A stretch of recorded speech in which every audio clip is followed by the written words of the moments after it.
My name is Mike Sang. I'm the Product Specialist Manager for Geomagic Solutions. We are the professional software content division of 3D Systems. And today, I am going to demonstrate one of our newest products, Geomagic Sculpt, along with 3D Systems Touch. Specifically, we're going to look at how Sculpt can take our industrial designs to the next level. First, let's talk about Sculpt. What is it? Well, Sculpt is a powerful design program that is paired with the 3D Systems Touch. Again, we'll talk a little bit more about the Touch device a little bit later, but in terms of Sculpt, what makes it so unique is the ability to design in virtual clay and sub-D surfaces. This voxel-based technology allows you to create beautiful, shapely products that are ergonomic and aesthetically pleasing. Sculpt is the ideal tool for designing products that are curvy. It is the perfect complement to CAD software, which are focused on designing mechanical parts, the function and fit of the product. Sculpt, however, excels at designing complex organic shapes that are difficult or even near impossible to create in CAD.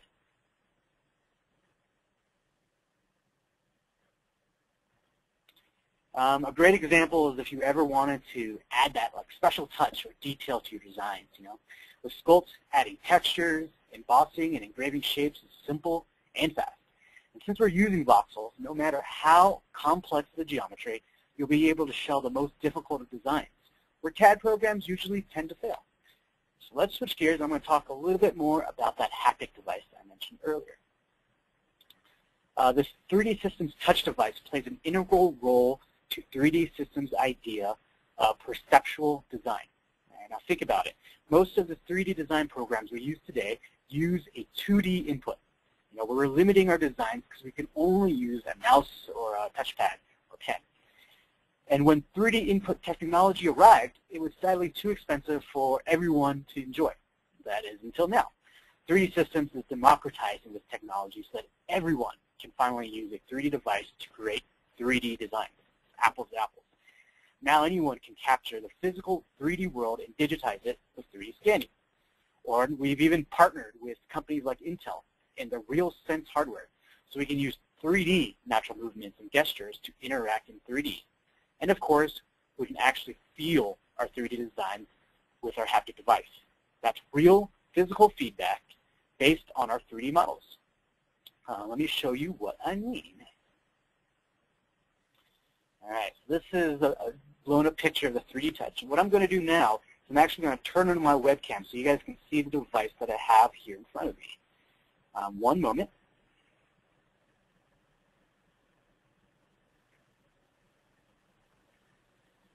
All right, so your go-to webinar screen should now split into two. You'll see a webcam in one section and the PowerPoint in another. Then what I'm going to do is go make them split even if you're really interested in the hardware. In the background, I'm now going to replace the PowerPoint with Geomagic Sculpt. Turn that on. So you should see a cube on your screen. And I'm going to show you guys how the virtual cube that I have in Sculpt reacts with the physical hardware that I have on my desktop here. What you're going to notice is that when I move the hardware, the Sculpt clay tool that I have on screen here that I've chosen moves along with it, right? So if I move up, it goes up. If I go down, it goes down side to side. And even if I rotate the pen around, it rotates its pen around in 3D space as well. Now on the bottom right of the screen, you'll see a side view. So that just gives you an idea of, so you can get a 3D perspective of things. But basically, now what I'm going to do is I'm going to go ahead and move my clay tool right into this cube. Too far. There we go. Right into this cube. And as I do that, sometimes I push a little too hard. As I do that, it's actually going to prevent me from going any farther. So I'm pushing against it, and you can see both on the screen and in the software that it's not going any farther. Now, if I go ahead and move above the cube, I can now again move forward. All right, you can see that going on. But now, since I'm on the very top of the cube, I can't actually push down. It's preventing me from going down any further. And to show that, I'm even going to let go. So I can let go of the device, the haptic device, and it's going to sit there and float up in space. You can come up here and give it a couple taps, and it's not going to go anywhere. But as soon as I move it to the side where the cube no longer exists, it's going to drop. You can see that there. And I can come down here and tap it, and that's because it's on the side, right? It's no longer touching that cube. So this is what's really awesome. You actually feel the 3D model that you see on your screen, and it's going to portray that feeling to the touch device. So, when we say you can feel your 3D designs, we're not joking. I can feel it. It's basically as if, I had this virtual cube here sitting in front of my part. So, preventing me to move forward or preventing me from moving on top. But instead of, having this physical cube sit here, it's something digital, right? So I can feel and touch it. This gives a whole new perspective to design. Being able to, feel the grooves that you're creating, to feel, your models, and get that exact aesthetic feel, so that when you make it, you already have a good idea of how your industrial products feel and how they flow. So, all right. And now on the top of the stylus, I'll try to move it so you can see in the webcam, there's a button. And when I press that button, it's going to go ahead and let me start actually carving into this clay. So I'm going to go ahead and increase the ball size so that we can see it. So as I push this button, now I'm able to actually carve into this clay. And this is where you start being able to really start doing your design. Now this is, of course, just a simple ball carving tool. There are more complex tools that we'll show a little bit later. But this is just the general basic demo, so you get an idea of the basics of the haptic. And again, as soon as I let go, it's still floating there in space. I can't go past it, but as soon as, again, if I press the button, I can carve into it. Now, when I press this button, I'm carving into this clay. It's not just free ride. It's not free reign. It's actually still resisting motion. There's the motors in there giving me force, letting me know that there is something that I'm carving into. So it's basically giving me the sense that I'm actually carving. It's pretty neat, and it gives us really nice feedback to how we're designing objects. All right, and that's basically the basics of the haptic device and how it interacts with the sculpting software. All right, I'm going to go ahead and shut off my webcam so you guys can switch that back. One moment. So moving forward, with Geomagic Sculpt, you can finally achieve the industrial aspect of form along with your fit and function. Right? Sculpt creates aesthetically pleasing and ergonomically fit products quicker than ever before. Think about housings for electronics and assemblies, power tools, grips and bottles. Basically, all your consumer-type products can easily have a sense of style and flair that will put your product above the rest, especially in today's market, where looks pretty much is just as important as function. And what's great about Sculpt is that everything you create is ready for print. All right, so basically, you pair this with a 3D printer, and you'll be able to design something, with good form in minutes, and then have physical products or prototypes in hours, not weeks. Now that's basically revolutionizing the way that we think about doing prototypes or designing. Instead of taking weeks or even months, we can do this in days, and that's going to increase productivity by a whole lot. All right, enough talking, and I think I'm going to go ahead and jump forward and let's show you exactly what it means, so you guys know that I'm not jesting around here. So our first example, we're actually going through the whole workflow, at least from scan to design. I'm going to switch over to another webcam here, and it's going to show you, it's going to show you the Capture Mini that I have set up on my desk behind me. And what we're going to do is we're going to scan, you can see in the picture on the bottom left, we're going to scan the innards of a remote control for a car. And then we're going to take that scan data, and then in Sculpt, I'm going to design a housing around it, full workflow, and basically we'll have something that maybe it's design number one that we can then create some quick high-res pictures like you can see on the right, or send to a 3D printer and make sure that it all fits inside there, and then go for it. So we're going to show you that, and you'll see that it basically takes me 10 to 15 minutes to do this, from scan to design. So give me one moment. We're going to turn back on my other webcam. And while that's happening, you can see some specs on the scanner. Webcam.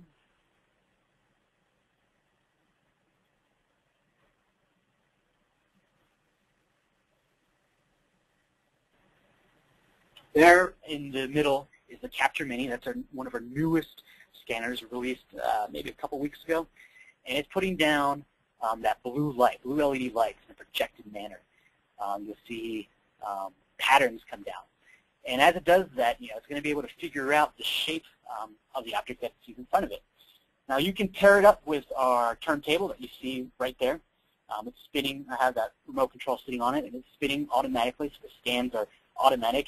And you can even pair it with other Capture Minis, or even the Capture itself, which are original scanners that we released about a year ago. And that you can actually see in the very, very upper right. It's sitting there and showing some scans as well. So you can pair them all together, do a multiple scanner setup, pair it with the rotary table, and you literally just hit scan and let it go.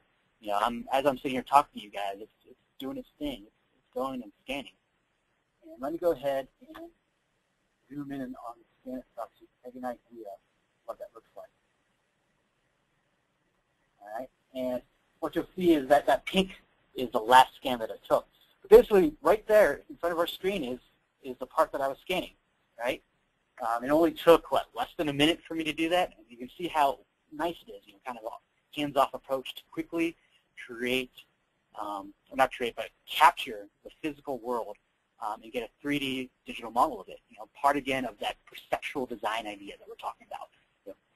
3D input for your 3D designs. After some quick merging, I'll show you what the final result looks like. Basically, it looks something like that. Again, zoom it. So you can see that on screen. And I'm going to go ahead and pick up that piece that we're scanning, move it closer to the webcam so you can get an idea of what that looks like. I'll step away one moment, but you can take a look at that.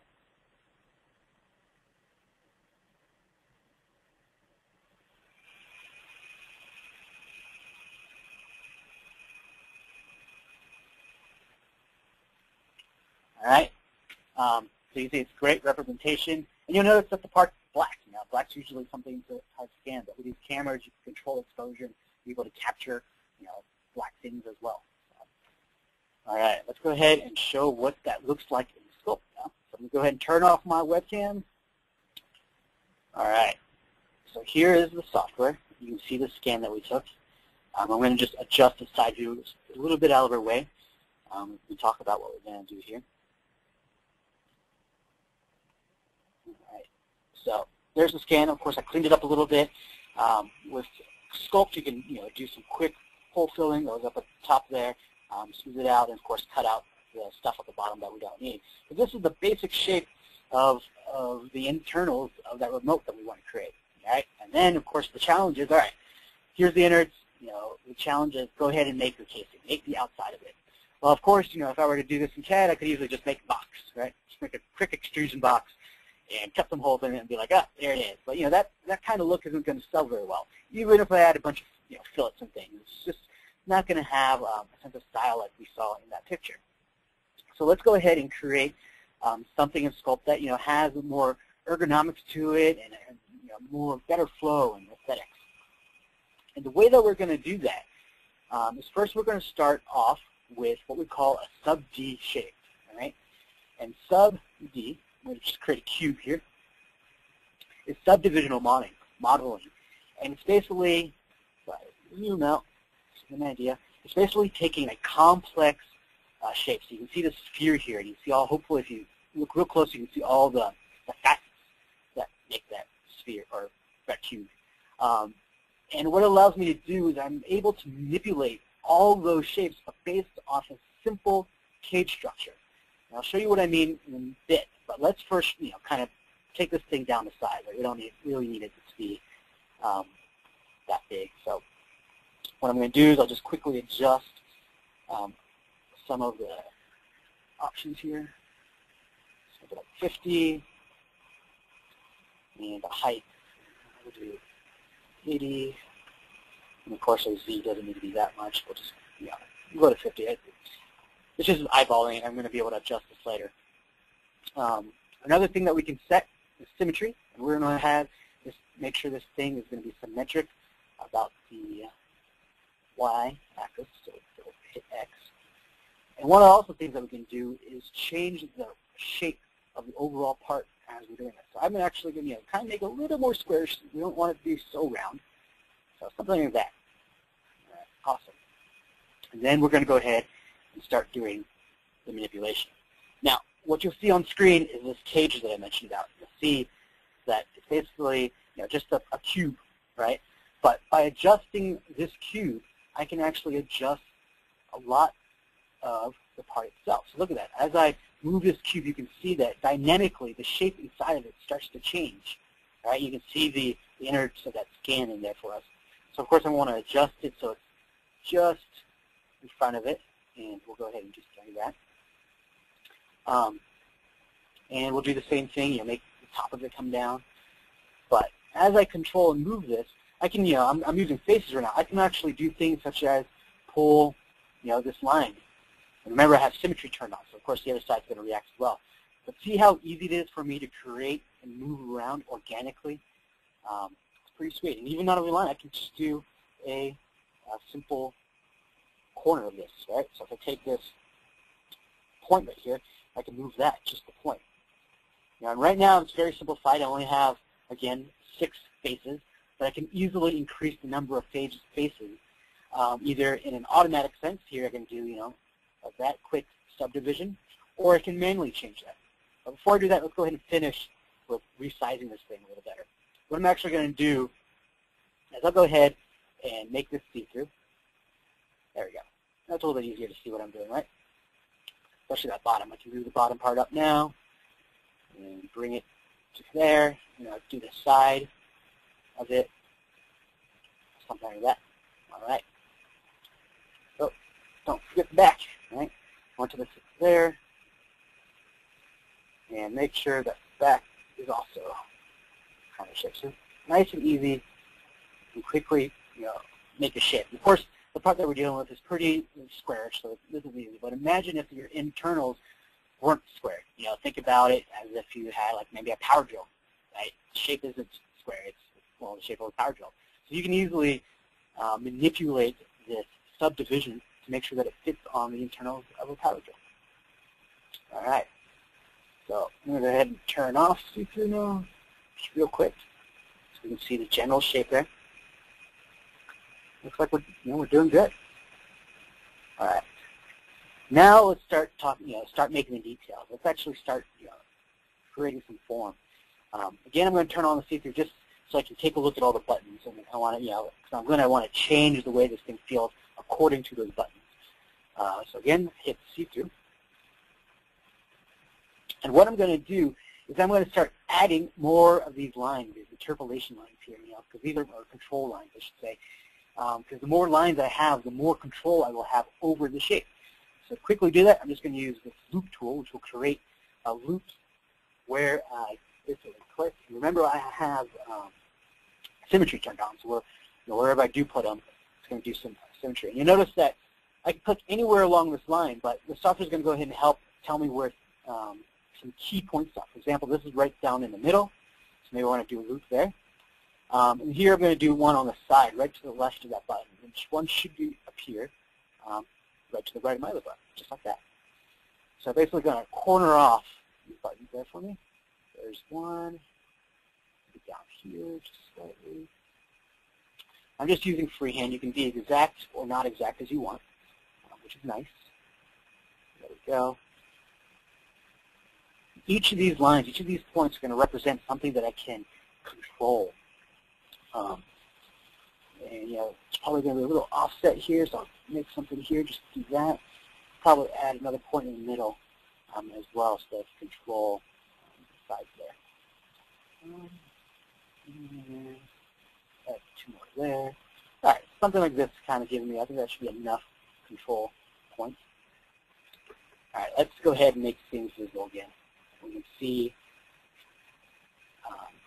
this stuff in action. All right.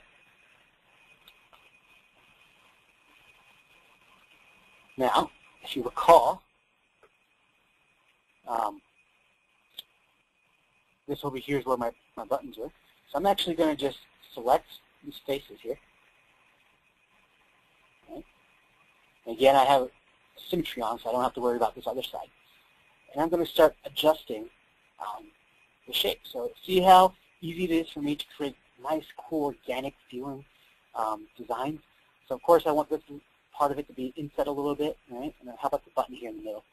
We're going to do that as well. There it is. Something like that.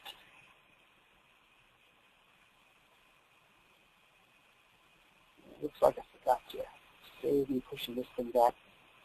No worries, I'll come back and fix that later. But just with a couple, just a simple couple pushes, you can see that the top of it's already starting to take shape. Let's go back and continue editing. I'll probably want to add a little space up top so that I can put, my key ring. So I'll just grab this top part here, bring it up, smooth it out a little bit. There we go. Things are looking good. Give it a little bit more round shape. Again, I'm just sitting here and moving things around into an organic matter. Maybe I'll, these corners are a little too sharp, so I'll go ahead and move that in, like so. And do the same here. Bring this in a little bit.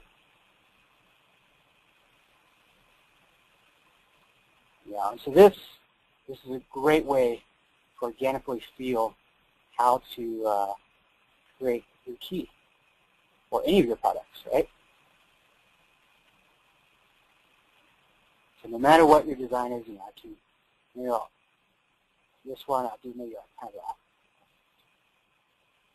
a unique shape, right? I want to make sure our product is unique in some sort of way. So something like this. Maybe come in here and add some more definition up top.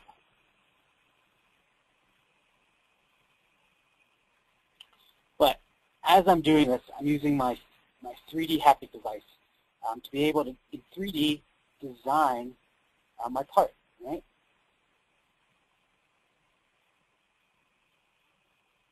Again, perceptual design allowing me to do things like I've never been able to do before. And on the fly, I'll add some like that. Something like this. All right, let me go ahead and adjust the bottom of this so that it's back in shape. Okay. It went too far there. Go.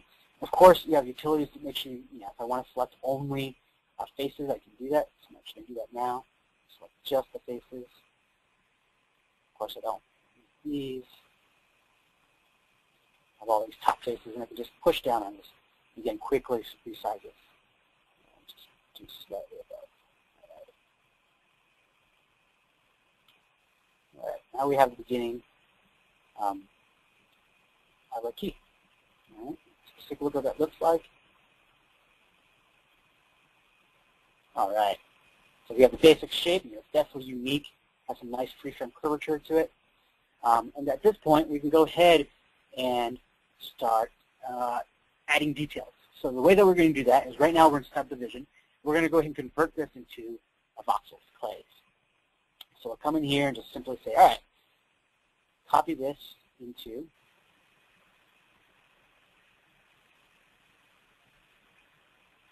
all right, here we go.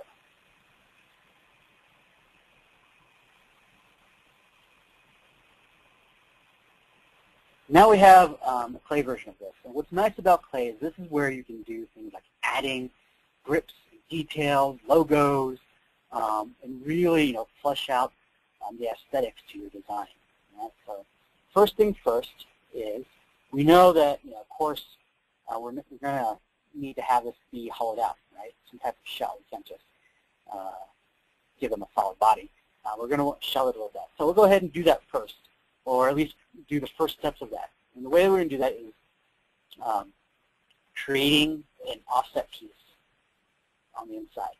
Right? So maybe this thing will be, we'll say a millimeter. Might be a little thick, but let's make it nice and sturdy. So go ahead and do that. Just like that, we're going to see how fast it is. So you notice that no matter, it's fast, and here you can see the preview of the inside of it. No matter how complex the geometry, it's going to give you a result. It's going to work. So you saw that in the presentation. I had that, ogre face. That ogre face has lots of crevices, lots of interfering geometry.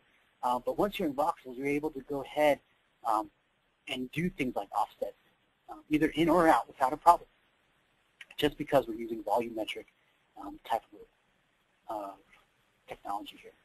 I'm going to smooth that out so the insides are nice and clean when we do cut that out. But all right, so let's go back and look at our piece again, outside piece. And what I'm going to do is I'm going to increase the resolution because I'm going to start adding things like,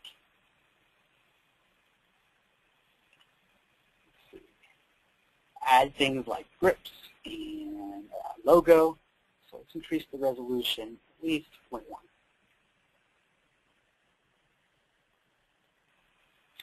And, at this point, when you start doing these types of designs, there's a lot of things you can do that you'd be familiar with if you're familiar with CAD, things like sketching. So what I'm going to do is I'm going to go ahead and create a plane, just, plane up in our direction, just like that.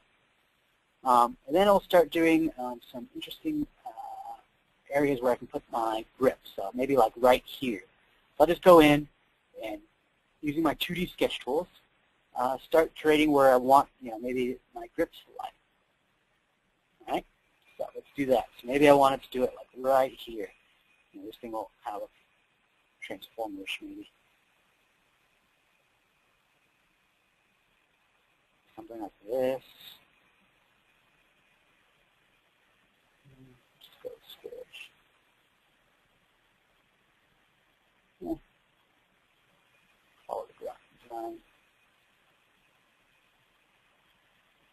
Something like that. And then, of course, we want symmetric, so I'm going to throw in some symmetry. Symmetrical lines there, here, there. All right. And we, of course, have trim tools. We can trim it up. And everything I'm doing, of course, I'm just doing freehand, but you can measure things out. Right? If I click on this line, I can see what that length is. So if I, 27 and some change, I can go ahead and change that to 27 even if I wanted to. Or, change the angles, make dimensions, things like that. So it's not all just freehand. There are measurements that you can be sure that you make as you do this. All right, so there I've made where I want the grip to go. And what you notice, of course, is that this is sitting on a plane in space, which is fine, but obviously I want to kind of use it for my part here. So what I'm going to do is I'm going to project those curves onto my piece of clay. That's as simple as using that tool and clicking on these lines here. So I do that, you'll notice that there's now a curve sitting on my clay part. Like so. All right. And let's go ahead and add some type of grip to that. So I'm going to use the emboss tool and click right here. And just as fast as that, you can see a preview of the type of design that will be placed there. I can use some type of grip like this, or if I have my own design or I'm not happy with this type of grip, I can use any type of image file and use that as my basis for patterns. So, here I have ribs picked out. Maybe, I don't want ribs. Maybe I want, brick patterns. I think that's going to look good on key, maybe some diamond bumps. There you go. That might look sweet. So use that instead. You can see how that change things. Maybe a little too large. I can increase it, kind of looks something like that. But just as easy as that, I can go ahead and create special designs based off of any type of design that I place on here. All right? So let's do something like that. Change the way that the orientation looks a little bit. Let's freehand it here. You can type in the numbers here if you want to control the degrees. I'll just do this. Take a look at what that looks like. All right. Not bad. All right, so maybe I don't want to do the square I've had before.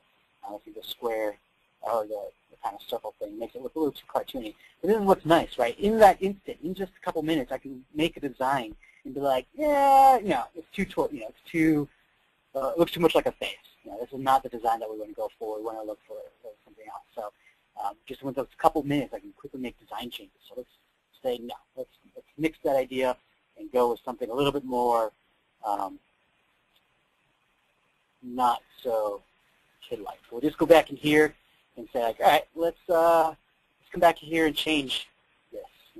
Instead of having it be a face like this, let's go ahead and make it just a square.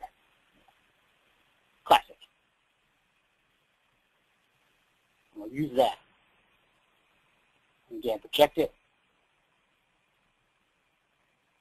Down here. And again, emboss. And maybe we will go with diamonds this time.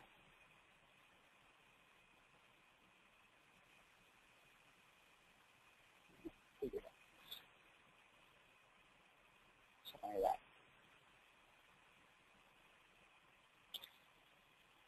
Take a look at that. In less than a minute, I was able to quickly do a design change and get something that I can take a look at. There's not too many softwares out there, if any, that you can do design changes that fast for patterns or things that unique.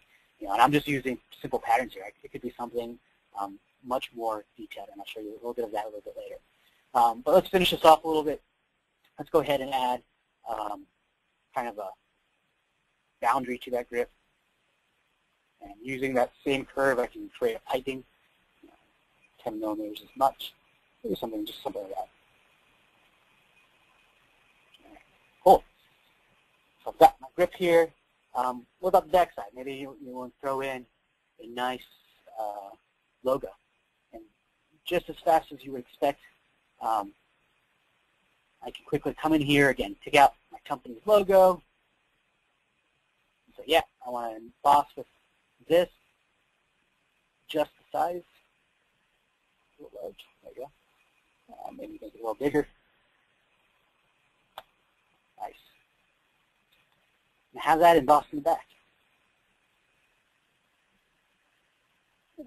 1 millimeter might be too tall.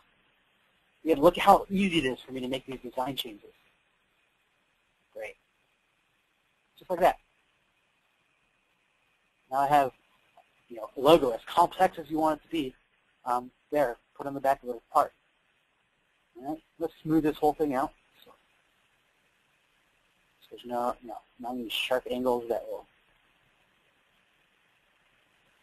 The diamond might be a little too sharp, but smooth it out a little bit. There you go. All right, looking good. All right, so let's say this is, in terms of the design, this is the way I want it to look. This interesting shape here, but we still need to make the cutouts, right? So we have the scan of the buttons and the way they look like. Maybe this particular model, we don't have the CAD design too, so we can't import that in. So we scanned it just like I showed you. And now we need to go ahead and take, maybe a cross section of those buttons and use that to cut out our tool. And as you expect, it's pretty dang easy to do that. So let's hide the outsides of the housing, and let's create a plane that's going to cross section right there. Just a few quick buttons. Clicks. There we go. Here's a plane in the right direction. We'll just go ahead and move it up cross-section right there. Great. All right, and planes are infinite. What I'm going to do is do a cross-section. You can see that I've created quick cross-sections on the part. All right. Now, let's go ahead and project that up to the main sketching plane that I was using there. We're going to go ahead and use that as a cutout. So all we got to do, go back to our 2D sketch, or actually a project curve to plane here. You can see there are plenty of tools to do what you need to do. Just because this is more of an organic type of model doesn't mean you're going to be limited in the tools that are available to you. It's a very, very powerful piece of software. All right.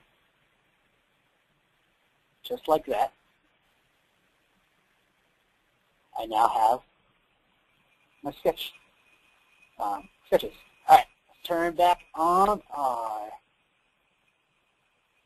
shape here. And I can go ahead and do an extrusion. But of course, if I were to do that, it would, I would expect that the buttons would fit perfectly with the innards. Of course, that's not going to happen. I need some clearance, right? Now watch how easy it is for me to go ahead and do a offset. So come back here, do the sketch, click on the offset button, and I'm going to select that. Oh, let's make sure we'll do a distance of maybe 1/4 millimeter offset. All right, select on the sketch according to the direction I want it to go, and faster than I can complete that sentence, I basically had my offset designs there. Again, really fast, really easy. All right, let's go ahead and make that cut for us. We'll go ahead and say use this, and that. That. And we're going to go ahead and do a cut. We'll call it wire cut clay, but it's basically an extrusion. And it's going to come extrude down to this bottom plane here. Of course, we don't want to do that. We'll just go somewhere like halfway or something. And we just ask it to cut. Here's the cut part. It cuts. You can see that even though I moved it with my haptic, I can actually type in the number here if I wanted to. So again, you have all the control that you would want. All right. So let's hide the inside scan. You can see we got that cut there. And now we can finally go ahead and remove the inside. Remember we talked about hollowing it out? In the very beginning we did that offset. Here it is. All we just got to do a Boolean remove from piece 3. Okay. And hopefully you can see that. Yeah, it's nice and hollowed out. All right. At this point, I can go ahead and bring this to a 3D printer. Well, probably cut it in half. Then bring it to a 3D printer, or give it to the design team again, and they can quickly move forward with their designing process. So that was what, a few 15 minutes maybe, 10, 15 minutes to create. You can see that a little bit of a different design there that I did, less space-like over on the right. But I make some quick renders, and you can quickly see what that looks like. It's nice and fast. So, and that is the power of Sculpt for industrial designing. You're able to knock out these organic designs using either scans or converted CAD files and moving around it to do that. All right, I have at least one more thing to show you.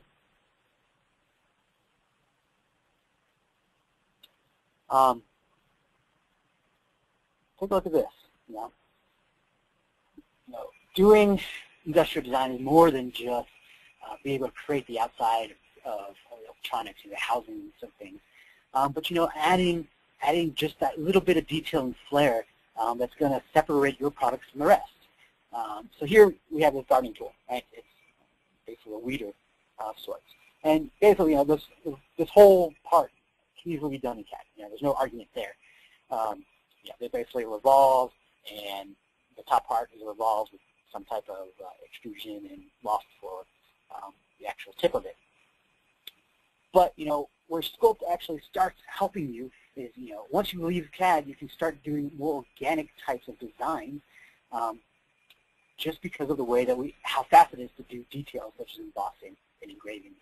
So for example, look at one that I've already created ahead of time. Just adding a nice little grip like that. All right? Sure, not too difficult, but you saw before how easy it is for me to make those design changes. I can change the width of those really fast, or do something more complex like knurl patterns or diamond patterns. Doing that in CAD is really time-consuming. What about this? Let's go back to just a blank screen here, and let's do maybe the idea behind this project is we need to focus it to a particular demographic. Someone make it customized to a particular demographic. So let's add something that would do that. So I'm going to do our embossing again. This time, we're going to wrap it in cylinder. I'm not going to do a logo. Maybe we're, we're aiming for the women out there who want, more feminist-looking tools. So just like that, I can go in and pick up a kind of nice flower design. And she goes around. I'll just have to, of course, adjust the height of it. So it's going to be about 100. There we go. Change the diameter. A bit closer. All right, now I have a general shape of the part of Mr. I have to might look good. Let's see. Let's do a preview. Look at that. Looks good.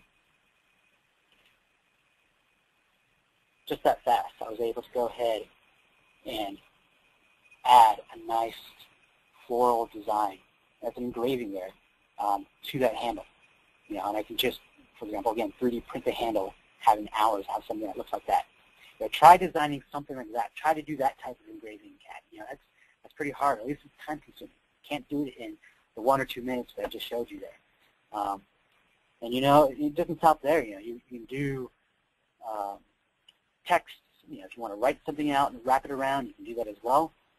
Let's do a different design. Maybe instead of flowers and instead of women, let's move for the guys over here who like to garden. We'll do the same thing. So instead of flowers, let's pick hot rod. Yeah.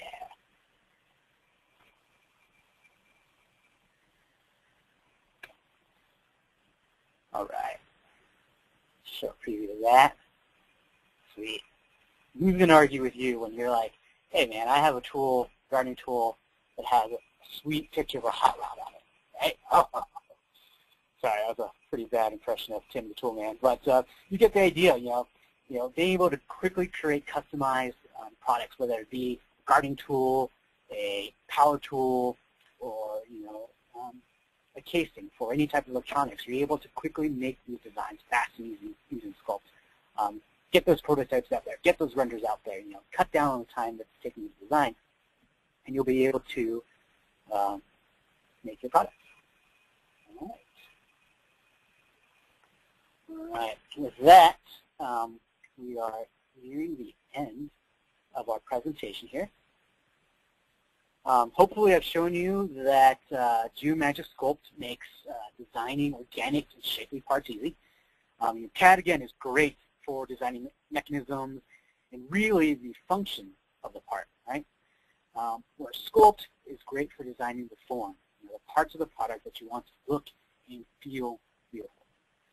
At this point, I think I saw questions popping up. If you have questions, go ahead and start using the webinar there. You can start throwing chats, and I'll try to answer as many as I can.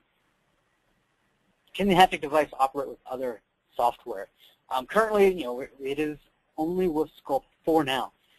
We have a lot of other third-party people that we are going after to use the haptic device, so be on the lookout for that. Right now, it is only just for Sculpt. How secure is the part on the plate during scanning? This has to do with the Capture Mini there, that portion. The rotary table that I had it on has a rubber mat to it, so I just have the plate sitting on top of it. So in that sense, it's not very secure, but it's not going anywhere. If I had something that was, I guess, a sphere, for example, that would roll around, I'd probably want to secure that down with either some type of vice grip or, I can use clay, things like that.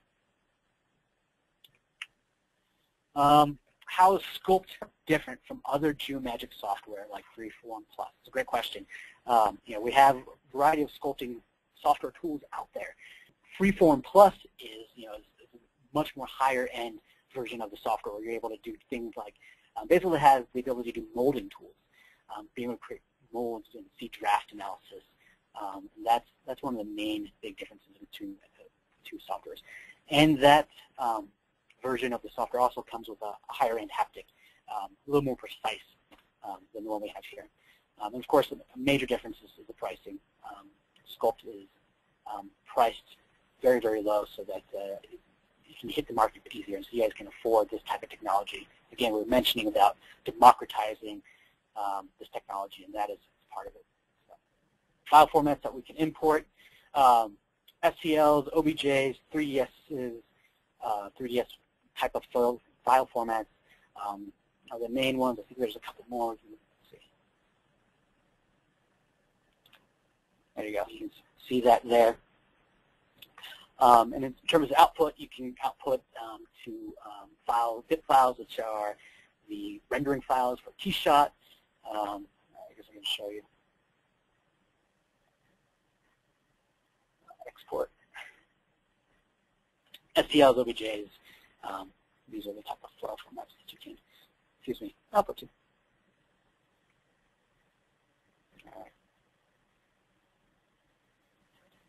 All right. Great question that just came in. Does Sculpt have the analyzing capability for accuracy before printing? And what we'll do is down here in the utility, we have printability checking. And printability analysis basically allows you to go in and check your part for just that, what will happen before printing. And you can come here, you can see things like, will it fit in my printing volume? What about wall thicknesses? Will things be too thin for me to print? Or what about even the gaps? Will it gap or clearances for gaps? So things like that can definitely be checked. And the way that it works is you basically come in here and check which 3D printer, 3D Systems printer that you want to pick, and maybe if it's CubeX or the Cube3, or even more professional series, right? 4500 or 6500, multi-jet, flexible. It's going to go ahead and select that, and it'll change the properties so that it's checking for the correct printer. So you hit apply, and it's going to highlight in red or green what it's looking for. So absolutely, you can do that. I hope this was informative. I hope you got to see just how easy and fast it is to use Sculpt for industrial designing. Other than that, farewell. Thanks, everyone. Bye.